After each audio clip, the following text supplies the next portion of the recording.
Ladies and gentlemen, I do realize we are running very late, but last but not least, I would love to introduce to you Anna Borg, who is representing our Digital Innovation and Transformation Committee.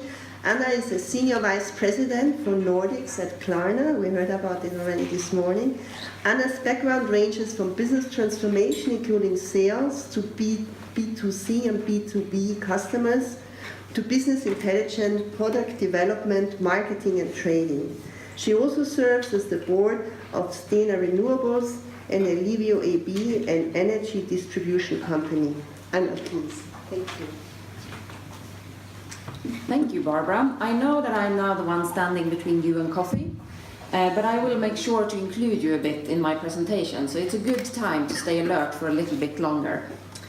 I've been working with sales in big established corporations, been around for 100 years, but 2 years ago I moved to Klarna, which is a digital startup in the fintech industry, and it's also listed as one of the top 10 global disruptors of its industry.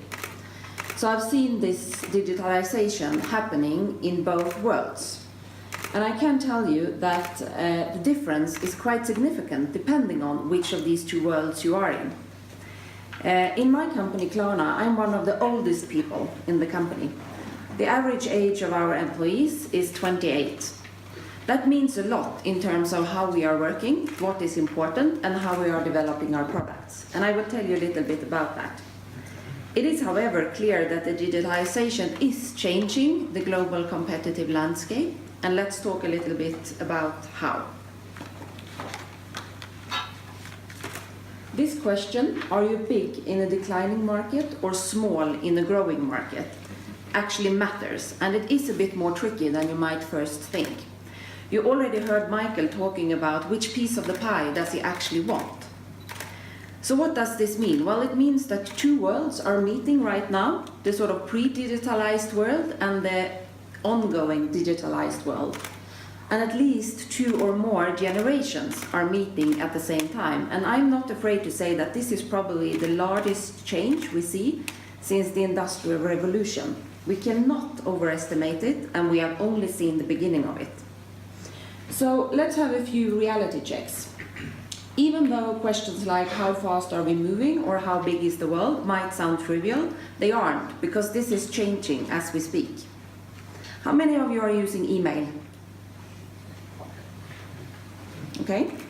If you talk to the teenagers of today and the young adults, they would tell you that emails is something they consider traditional mail. It's something they use for communicating with grandparents and with teachers. They use other channels. Do you know what the icon on the save button on your computer look like? Looks like this. Do you seriously think that anyone below 30 know what this is? I don't. And maybe the most important question is, do you bring your product to 1 million people? Or do you live in the era where you have to bring 1 million products to one consumer? That's also a relevant business question. The reason for these questions being relevant is that the limitations for information is basically gone with internet penetration and globalization happening, and digitalization. The cost for stock and transportation is declining rapidly. There are even book companies that don't have storage anymore. They actually print on demand when you order the book, which means they don't have to have any stock. And they do this locally, so the shipment is very easy compared to global shipping. We already know that it's possible to do this with products as well, using 3D printers. And as they evolve rapidly, it's not going to be too long until we actually don't need stock and transportation to the extent that we do today. We can only look at the amount of data that is available and how this amount of data has grown for the last 5 years. The cost for storing this data has, under the same period, basically gone to zero.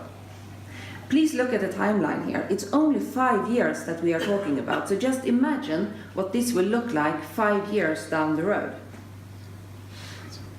If you have not read a report written by the famous Mary Meeker on internet trends, I strongly urge you to.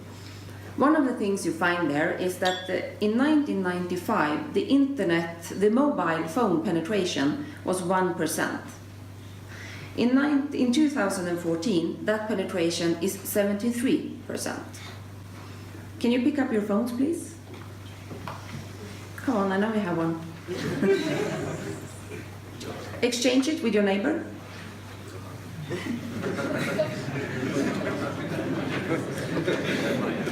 That feels a bit strange, doesn't it? It's a bit uncomfortable. Yeah? You have a lot of things in there for your work, your daily life, what you're going to do next, your family, and that is how much something you didn't even have in 1995 now means to you. And it's okay to switch back, by the way. So the market prerequisites actually just changed. The customer's limited choice is basically gone. The cost for storage and transportation, thank you, is declining dramatically.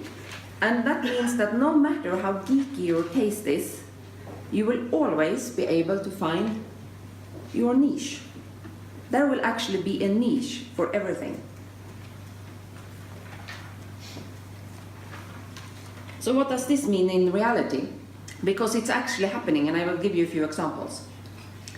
None of the top best-selling albums worldwide ever has been recorded after year 2000. Because after that, we were not limited to the supply on the shelves of the album store anymore. We could actually choose whatever we wanted, because music was one of the first industries to be disrupted by digitalization. Do you know that Amazon actually makes 25% of their profit of items that are out of their 100,000 top list? That means that the 80-20 rule is basically dead, and the things that you used to consider your mistakes could actually be your next successes. At the same time to reach users or customers is decreasing dramatically. This is an illustration showing how much time it took for different technologies or products to reach 50 million users. So while it took 75 years for telephone, 38 years for radio and 13 years for television, it actually only took 3.5 years for Facebook and only 35 days for Angry Birds to reach 50 million users.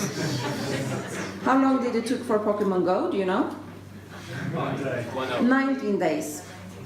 How long does it take for you to reach your customers with a new product and get a reach of 50 million to buy it?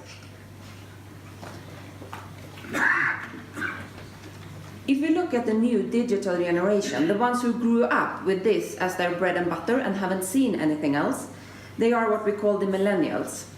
They are born after 1980. They are the digital natives. They don't know anything else. We are the digital immigrants. We are the ones that have to learn. Already today, they are our customers. Not far from now, they will be, or already are, our employees and colleagues. And not too far into the future, they will most likely be our managers. So we better understand how they tick, how they are doing business, and how they are working. In the industries where they are providing business, there are 6 major trends influencing the way that they are doing business. Those 6 trends are mobilization, globalization, personalization, marketplaces, brand to consumer, and omnichannel. And if you want to know a bit more what that means to your business and what it means to work in a company where these people are actually running the show, then you're welcome to the committee presentation that I will have later this afternoon. Thank you.